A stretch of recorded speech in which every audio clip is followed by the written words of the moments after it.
Во Вьетнаме смягчили правила въезда для иностранных туристов, в том числе россиян. Невакцинированные, но переболевшие COVID-19 российские туристы смогут посещать Вьетнам. Переболевшие ковидом должны по прилету во Вьетнам в аэропорту предоставить сертификат переболевшего с госуслуг, а сертификат нужно распечатать и предъявить в электронном виде. Непривитые дети в возрасте с 14 до 18 лет также смогут въехать в республику при предъявлении сертификата переболевшего. При этом детям в возрасте с 12 до 14 лет въезд запрещен. С 21 февраля граждане России смогут оформить сертификат о перенесенном ковиде на основании положительного теста на антитела. Документ необходимо скачать на английском языке с данными загранпаспорта. Также всем туристам любого возраста нужно иметь и быть готовыми предоставить медицинскую страховку, покрывающую лечение от COVID-19 на сумму не менее $50 тысяч США. Страховку можете оформить на сайте сравни.ру, где есть предложения от всех страховых компаний и можно выбрать по выгодной цене. Ссылку оставлю в описании под этим видео.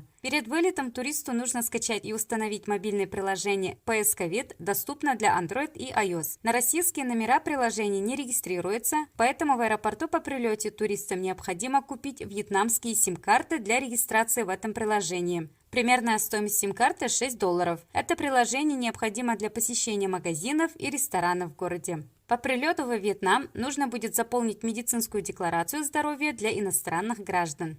Анкеты будут выданы в аэропорту сотрудниками Annex Tour. Туристы заполняют анкету самостоятельно. В анкете на каждого туриста, включая детей, в том числе и вписанных в паспорт родителей, потребуются 2 фотографии размером 4 на 6 см, черно-белые или цветные. Эти фотографии необходимо сделать до вылета, но если забыли, также можно сделать по прилету во Вьетнам. Примерная стоимость $5 США на одного человека. Тесты по прилету в аэропорту отменены. Тем не менее, в первый день всем туристам делают экспресс-тест на антигены в отеле. Это все делается бесплатно. При отрицательном результате можно свободно пользоваться всей инфраструктурой отеля, пляжем и так далее. На 3-й день все туристы сдают ПЦР-тест в отеле. Это тоже бесплатно. Если ПЦР-тест на 3-й день отрицательный, туристы могут выезжать в город, например, в кафе, магазины, рестораны. При себе необходимо иметь копию своего паспорта, документ об отрицательном результате теста выдается отелем, необходимо запросить на ресепшн. Если ПЦР-тест на 3-й день положительный, то турист будет изолирован в номере, причем вместе с сопровождающими его лицами, по ваучеру, даже если у тех отрицательный результат теста. Повторные тесты таким туристам проводятся каждые 2-3 дня, как тому, у кого был выявлен вирус, так и контактным лицам, и оплачиваются дополнительно.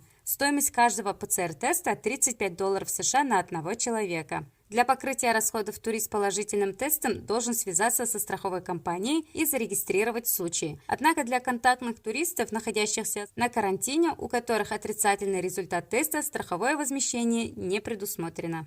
Подписывайтесь на канал, чтобы быть в курсе всех новых событий в сфере туризма. До встречи. Пока.